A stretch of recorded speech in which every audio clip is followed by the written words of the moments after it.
Graça e paz, amada igreja, e todos os amigos que nos acompanham por meio das nossas redes sociais. Eu estou aqui para mais uma devocional online, um tempo especial de nós olharmos para o Senhor e para a sua palavra. E hoje nós estamos aqui para conversar um pouco sobre deserto, um lugar de Deus, ou deserto, um lugar de Deus para nós.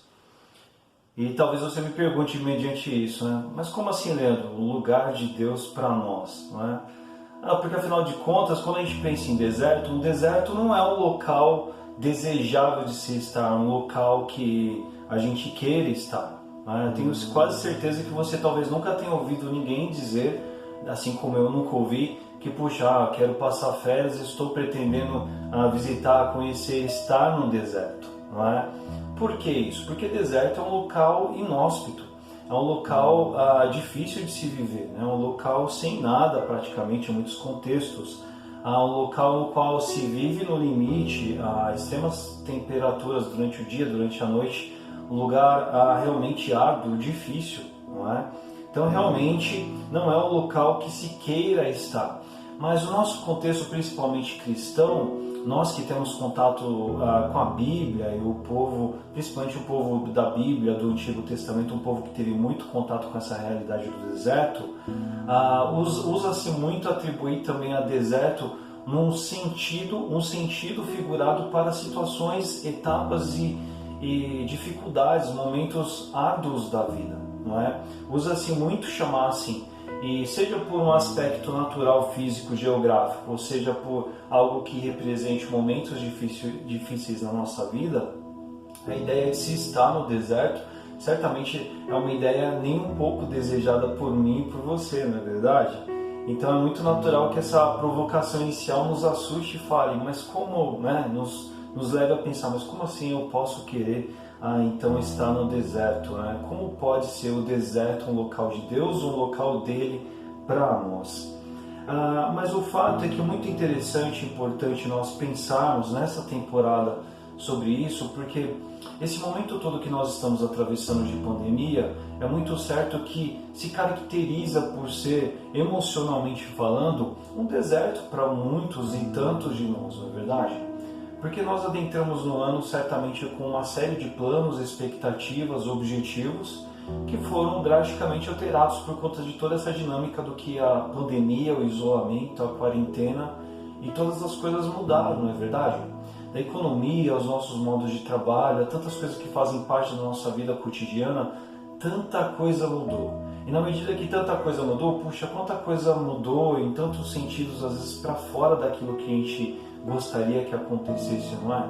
E certamente muitas situações difíceis se apresentaram para nós. Situações difíceis que se configuram em desertos, não é verdade?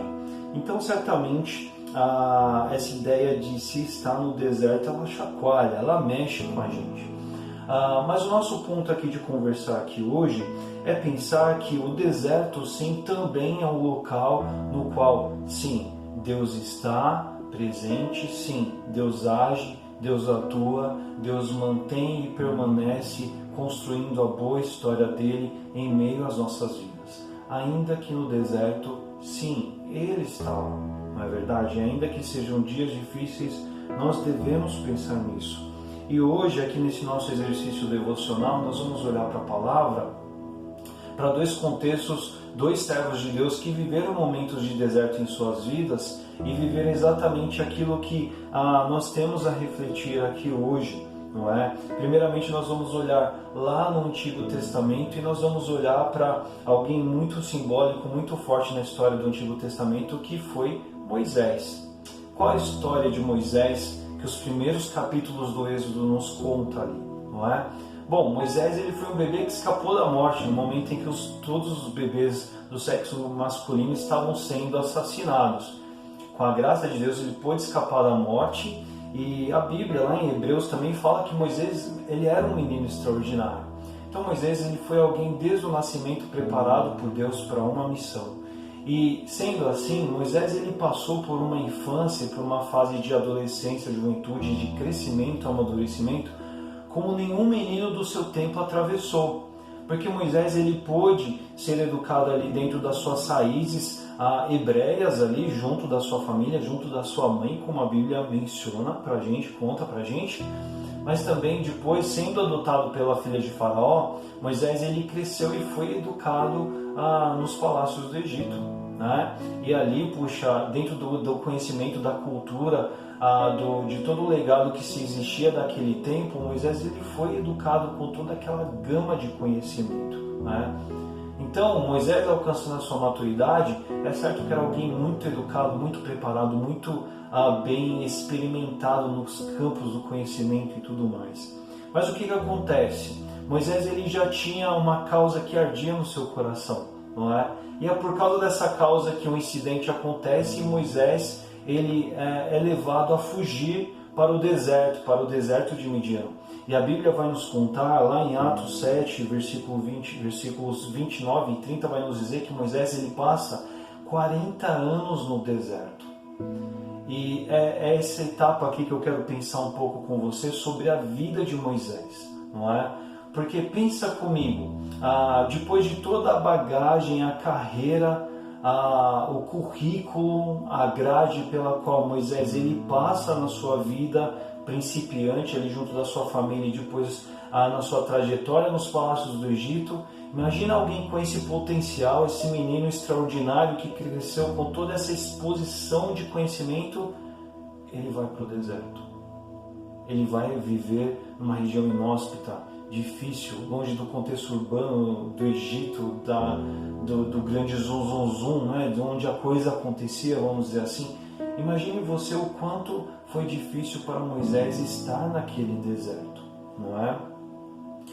Ele estava num deserto ali físico, geográfico, real, como a Bíblia nos aponta, mas ali também foi um deserto emocional para Moisés, porque foi um momento em que, por certo, ele ficou meio que sem chão, eu posso acreditar. Ele ficou meio sem rumo, sem direção, de às vezes ter achado que o plano tinha ruído, de que a sequência, os objetivos tinham ido por água abaixo.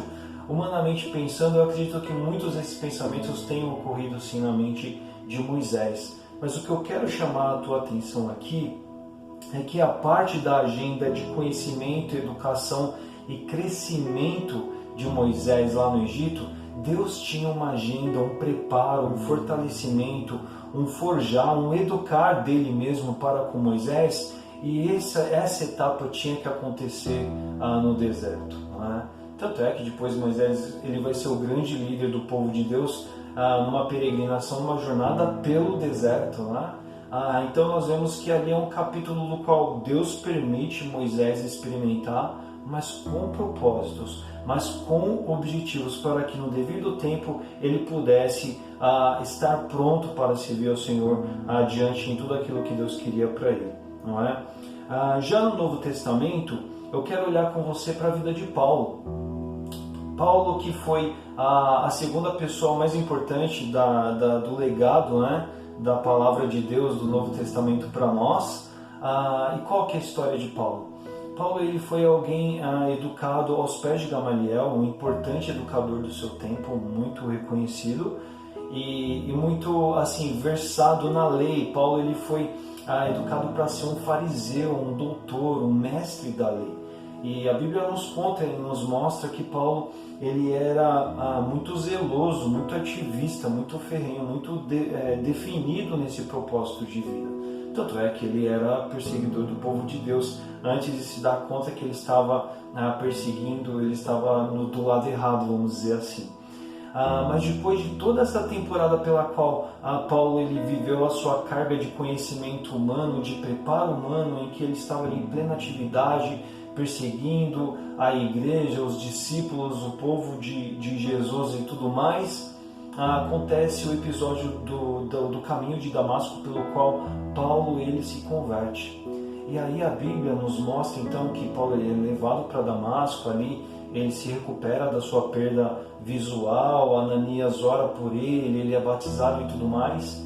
E aí muito interessante, entre esse momento da conversão de Paulo e antes de todo o ministério dele acontecer e se desenrolar dentro do que o Novo Testamento nos conta, Em Gálatas 1, na Epístola aos Gálatas, Paulo ele mesmo menciona que ele passou por um período na Arábia.